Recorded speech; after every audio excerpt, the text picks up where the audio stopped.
ঘটলে পরে তো শূন্যস্থানের কোনো অর্থ থাকে না, এবং তখন থেকেই সময় শুরু হয় যখন শূন্যস্থান কিছু একটা ঘটলো। এই ধরনের চিন্তা ভাবনা আমার মনের মধ্যে অনেক আগে থেকে আছে, এবং সবসময় আমাদের মগজে কিন্তু স্মৃতিগুলো অনেক কিছু ডরমেন্ট থাকে এবং সেসব সবসময়ই কোনো না কোনো আপনি ফিরে যাচ্ছেন অতীতে, কিছুক্ষণ ওইসব নাড়াচাড়া করলেন, আবার ফিরে আসছেন। মানে এই যে সাবকনশিয়াস মাইন্ডে যে ইয়েটা থাকে, এইসব স্মৃতি জমা থাকে, তারা কিন্তু সবসময়ই কখনো সক্রিয়, কখনো নিষ্ক্রিয়, কখনো ডরমেন্ট, কিন্তু তারা আছে এবং তারাই আপনাকে পরিচালনা করছে। এটা স্বপ্নের মতো ঠিক না, মানে যখন সক্রিয় অবস্থায় আছেন তখনও সেই স্মৃতিগুলো আপনাকে আপনার ভিতরে কাজ করছে। আমার মাঝে মাঝে মনে হয় যে না, আমি যে খুব প্রশংসায় যে উদ্বেলিত হবো কিংবা নিন্দায় যে একেবারে ধসে পড়বো, এই যে এটাকে আমি উইথস্ট্যান্ড করতে পারি কিংবা কনসিভ করতে পারি, সেটা মনে হয় এই ধরনের চিন্তা ভাবনা থেকে এসছে, যেটা আমি ইউনিভার্সিটি লাইফ থেকে প্রথম ইয়ে থেকে আমি করতাম। এরপরে যখন আরো পরে জন ডানের একটা কবিতা আছে, খুব সুন্দর কবিতা, ঠিক না, জন ডানের একটা সারমন আছে, সারমন জানেন যে জন ডান প্রায় 400টার মতো সারমন, উনি বিশপ ছিলেন, ফলে তাকে প্রত্যেক রোববারে কিছু না কিছু বলতে হতো ওই কনগ্রেগেশনে। তো উনি আর একটা চমৎকার সারমন আছে, যেটা আমার মনে হয় যে হ্যাঁ, ওটা একটা মানে কোট করার মতো জিনিস। ওখানে তিনি বলছেন যে আমরা যখন মারা যাব তখন যে স্বর্গে প্রবেশ করব, সেই স্বর্গে প্রবেশ করার সময় একটা গেটে প্রবেশ করব, স্বর্গে প্রবেশ করব, সেখানে একটা ঘরে আমাদের রাখা হবে। সেই ঘরটায় কিরকম আছে বলছেন যে সেই ঘরটায় কোনো চোখ ধাঁধানো আলো নেই, কোনো ইয়েও নেই, অন্ধকারও নেই, আচ্ছা একটা ইকুয়াল লাইট, ইকুয়াল, এই ইকুয়াল শব্দটা সমান, ইকুয়াল লাইট আছে। বলছে সেই ঘরে শুধু কোনো ইয়ে নাই, মানে বিকট আওয়াজ নেই, এবং কিংবা কোনো নিস্তব্ধতা নেই, সাইলেন্সও নেই, আছে একটা ইকুয়াল মিউজিক। এই শব্দগুলো ইকুয়ালের উপরে জোর দিয়েছে, ইকুয়াল লাইট, ইকুয়াল মিউজিক। তারপরে সেই ঘরে কোনো ইয়ে নেই, কোনো কি বলে, মানে কোনো ইয়ে নাই, মানে কমিউনিটি, কোনো পার্সন নাই, কিংবা কোনো ক্রাউড নাই, আছে একটা ইকুয়াল কমিউনিয়ন। হ্যাঁ, আবার শেষে বলছেন এটা একটা সামন আর কি, সেই ঘরে আমরা মারা যাওয়ার পরে যে ঘরে যাচ্ছি সোল হিসেবে, সেই ঘরে আছে একটা কোনো ইয়ে নেই, কোনো মানে প্রচন্ড যাকে বলে ভুলে যাচ্ছে আমি, যাই হোক, এরকম ইকুয়ালিটির ব্যাপারটা উনি খুব জোর দিচ্ছেন। হ্যাঁ, তা এরপরে রবীন্দ্রনাথের কবিতা পড়তে গিয়ে দেখলাম তিনি ওই ইকুয়ালের ব্যাপারটা তিনি আনছেন। তার বিয়ে যখন মাধুরলতা মারা গেল, তখন তিনি মাধুরলতার মৃত্যু সংবাদ পেয়ে ওখানে তিনি যাচ্ছেন, ওই পথে যেতেই তিনি শুনলেন যে মাধুরলতা মারা গেছেন। মাধুরলতার যে হাজবেন্ড ছিলেন, তিনি রবীন্দ্রনাথের সঙ্গে ভালো ব্যবহার করতেন না একদম, তো তিনি আর যাননি, না গিয়ে ঘরে ফিরে এসে তিনি দরজা বন্ধ করে একটু কবিতা লিখলেন। রবীন্দ্রনাথের এরকম তার ভেতরে এত দুঃখ ছিল, কিন্তু সেই দুঃখগুলোকে তিনি মানে ইয়ে করতে পারতেন, অ্যাবজর্ব করে নিয়ে সুন্দর একটা প্রকাশ কিছু করতে পারতেন। তো তিনি একটা কবিতা লিখলেন ওই অবস্থায়, যে এই কথা সদা শুনি, গেছে চলে, তবু রাখি বলো না সে নাই, সেই কথাটা মিথ্যা, তাই কিছুতেই সহে না যে মর্মে গিয়ে বাজে, মানুষের কাছে আসা যাওয়া ভাগ হয়ে আছে, তাই তার ভাষা বহে শুধু আধখানা আশা। আমি চাই সেইখানে মিলাইতে প্রাণ, যে সমুদ্রে আছে নাই এক হয়ে রয়েছে সমান। এই যে সমান, সমান আলো, সমান মিউজিক, হ্যাঁ, এই ব্যাপারগুলো তিনি এই সমতার ভিত্তিতে সমুদ্রের মধ্যে তিনি সেখানে প্রাণ মেলাতে চাচ্ছেন।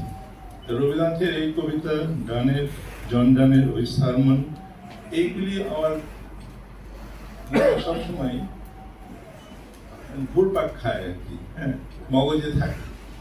ফলে আমি এক ধরনের স্থিতধী এক ধরনের ব্যাপার আছে যেটা আমি যেটা নিয়ে আমি চলতে পারি আর কি। অনেক কিছুকে উইথস্ট্যান্ড করে, অনেক কিছুকে ইগনোর করেও অনেক সময় চলা যায়। এবং আপনি একটু চিন্তা করে দেখবেন যে প্রকৃতিতেও কিন্তু এই ধরনের ব্যাপার আছে। একজন গ্রিক ফিলোসফার ছিলেন না, হিরাক্লাইটাস, যিনি গতি, স্থিতি এসব ব্যাপার নিয়ে প্রথম কথা বলেন। তিনি বলছেন একটা তীরকে যদি ছোড়া যায়, সেই তীরের যে গতিপথ, সেই গতিপথকে যদি কয়েকটা অংশে ভাগ করা যায় কম্পার্টমেন্টে, তাহলে একটা কম্পার্টমেন্টে তীরটা একসময় আছে, কিন্তু সেখানে সে নাই, কারণ পরক্ষণে আবার সে অন্য কম্পার্টমেন্টে চলে গেছে। এই যে আছে নাই, প্রত্যেকটা কম্পার্টমেন্টেই আছে নাই, মানে এই যে ডাইকোটমি কিংবা এই যে ডায়ালেকটিক্স, এই ডায়ালেকটিক্সটা কিন্তু প্রত্যেক ইয়েতে আছে। জীবনের মানে জীবনটা চলছে ডায়ালেকটিক্স উপর, তান্ত্রিকতা, অপোজিট ছাড়া কখনো জীবন সক্রিয় হয় না। এই আছে নাই, এই দুটোই কিন্তু সত্য। এই দুটোই সত্য মেনে নিয়ে এই হেরাক্লাইটাস ওইরকম একটা ফিলোসফি দিয়েছে, হ্যাঁ, যে রবীন্দ্রনাথের যেখানে বলছে আছে নাই এক হয়ে রয়েছে সমান, জন ডান যেখানে বলছেন ইকুয়াল মিউজিক, ইকুয়াল লাইট, হ্যাঁ, এই ব্যাপারগুলো সবসময় মনের মধ্যে কাজ করে। যেখানেই যাই, যেখানে যা কিছুই করি, মগজে যেন এই ধরনের স্থিতিস্থাপকতা সবসময় রয়ে যায়। তো এইভাবে চললে মনে হয় যে অনেক কিছু এখন যে সমাজের যে অবস্থা, বৈশ্বিক যে ব্যাপারগুলো ঘটছে, ইরান, প্যালেস্টাইন, তারপরে এক মানে savage Donald Trump, is a savage, যা করছে, এরকম সময়ে মানে স্থির রাখা মুশকিল, মানে সেকেন্ডটি ঠিক রাখা মুশকিল হয়ে যায়। তা আমাকে মনে হয় কিছুটা এই ধরনের একটু নবমণ্ডলের ব্যাপার স্যাপারগুলো যদি মাথায় সবসময় থাকে, এবং আমি কত ক্ষুদ্র এটা কিন্তু বুঝতে সাহায্য করে। এই যে বিশ্ব মানচিত্রের যে ছবিগুলো আমরা দেখি, কিংবা যেসব ছবি পাঠাচ্ছে নাসা থেকে, মিলিয়নস অফ ইয়ার্স এগো পৃথিবী কেমন ছিল, পৃথিবীতে অস্তিত্ব ছিল না, নবমণ্ডল কিরকম ছিল, এই যে বিশালত্ব, সেই তুলনায় আমরা কি, পৃথিবীটা কি, একটা ফুটকি, একটা জাস্ট একটা বিন্দুর চেয়েও অদম, সেই বিন্দুতে আমরা বাস করছি, হ্যাঁ, আমরা সেই বিন্দুতে সবাই এক একজন খুব পাওয়ারফুল ফ্যাসিস্ট হয়ে উঠছি আমরা। হাস্যকর, একেবারে হাস্যকর জিনিস। তো এইভাবে চিন্তা করলে নিজেকে যেমন মনে হবে আমি কিছুই না, আবার আমি এসবের অংশ, কিছুই না মনে করে আবার আমি নিরাশ হব না, আমি বিষণ্ণ হব না, মনে করতে হবে পার্ট অফ অল দিস। সেই জন্য আমার কাছে হাস্যকর মনে হয় যে অহংকার করে, অহংকারী মানুষটা আমার কাছে মনে হয় একটা স্টুপিড, কিছুই না, সে জানে না যে সে কিছুই না। ট্রয়লাস এন্ড ক্রিসিডা বলে একটা নাটক পড়েছিলাম চসারের, ট্রয়লাস এন্ড ক্রিসিডা। সেখানে ট্রয়লাস যুদ্ধ হচ্ছে, যুদ্ধে ট্রয়লাস মারা গেছে, মারা গিয়ে সে তার আত্মা উঠে গেছে অনেক উপরে। ওখান থেকে সে দেখছে যে পিঁপড়ার মতো লোকগুলো মারপিট করছে। প্লেনে উঠলে দেখবেন অনেক উঁচুতে উঠলে, যেমন শহরে উঠতে যাচ্ছে প্লেনটা, মনে হবে গাড়িগুলো এক একটা পিঁপড়ার মতো সারি সারি চলছে। তো ট্রয়লার সেই উপরে উঠে এই মানে ইডিয়টগুলো সব মারপিট করছে, এই মনে করে সে বিকট অট্টহাসি দেয় সেখানে। মানে জীবনটা যে কত তুচ্ছ, মানে in comparison to space, in comparison to নবমণ্ডল, আরো কত লক্ষ কোটি যে জন্ম হচ্ছে স্টার, এই যে ব্যাপারগুলো মিথ্যা শক্তিতে দেখবেন ওরকম আছে। একটা ক্যাম্পবেল বলছেন যে এসব মনে করলে খুব হতাশা আসে, হতাশ মনে হয় নিজেকে যে আমি কিছুই না, আই এম নোবডি। কিন্তু একই সঙ্গে মনে করতে হবে যে আমি is a part of all this, আমিও এসবের অংশ।